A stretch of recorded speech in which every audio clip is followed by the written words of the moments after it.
कंस का वध हुआ। और जैसे ही कंस मरा सब जय जयकार में लगे हैं, पर आपको पता है भगवान कृष्ण ने क्या किया? हाँ? भगवान कृष्ण ने दौड़ लगाई कारागृह की तरफ, जहां वसुदेव और देवकी बंधन में बंधे हैं। ध्यान से सुनना।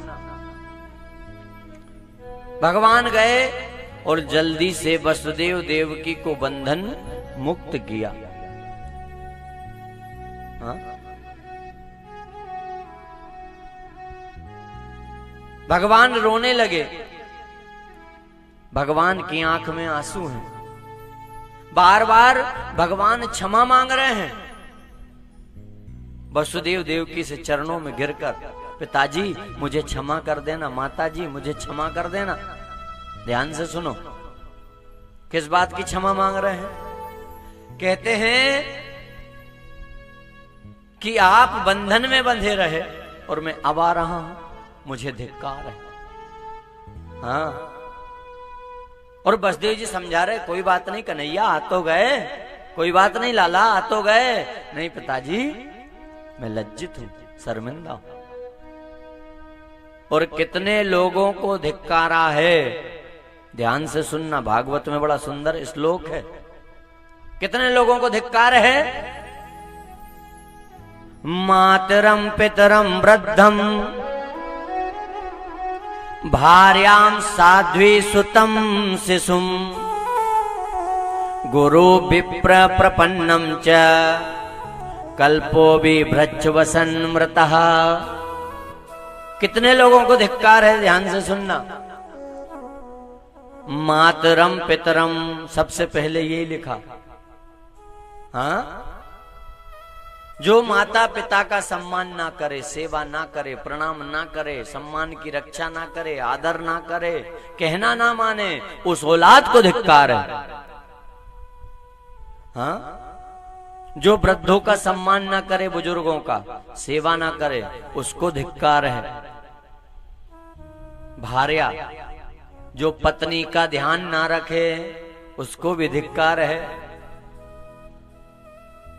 भार्या साध्वी सुतम शिशुम, जो अपने बच्चों का ध्यान ना रखे, अच्छे संस्कार ना डाले, उसे भी धिक्कार है। और बच्चे किसी के भी हों, जो छोटे बच्चों से प्रेम ना करे, उसे भी धिक्कार है। जो गुरु को ना माने, गुरु का सम्मान ना करे, जो ब्राह्मणों को ना माने, उनका सम्मान ना करे, प्रणाम ना करे, ऐसे लोग कल्प कल्पांतर तक नरक में जाते हैं। हम नहीं कह रहे, भागवत कह रही। माता पिता हैं, खूब सेवा करो, कहना मानो। सास ससुर हैं, सेवा करो। हाँ? सबसे पहले ये लिखा है, मातरम पितरम, यानी माता पिता। और ध्यान से सुनना, संतों ने कहा है, माता पिता प्रत्यक्ष देव है। क्या है? प्रत्यक्ष भगवान। और जिसने माता पिता की सेवा कर ली, जिसने सास ससुर की सेवा कर ली, उसे भगवान की पूजा करने की आवश्यकता नहीं है। हाँ, प्रत्यक्ष देव है माता पिता। और समझ लो,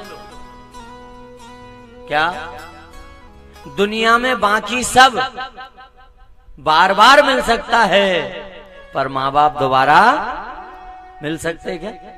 नहीं मिल सकते। बाकी सब दोबारा मिल जाएगा, पर माँ बाप दोबारा नहीं मिलेंगे। हाँ? और सुनो, दुनिया के सारे कर्जे चुकाए जा सकते हैं, हाँ, पर माँ बाप का कर्जा नहीं चुकाया जा सकता। हाँ? और सुनो, बड़ी अच्छी बात संतों ने कही है कि जिसके माता पिता हैं, उससे धनवान इस संसार में कोई नहीं है। जिसके माँ बाप हैं और जिसने माँ बाप की सेवा कर ली, उससे बड़ा धनवान कोई नहीं है। अगर हैं माता पिता तो ये कथा कह रही है, खूब सेवा करो, कहना मानो, आदर करो, सम्मान करो। प्रत्यक्ष देव है, प्रत्यक्ष देव।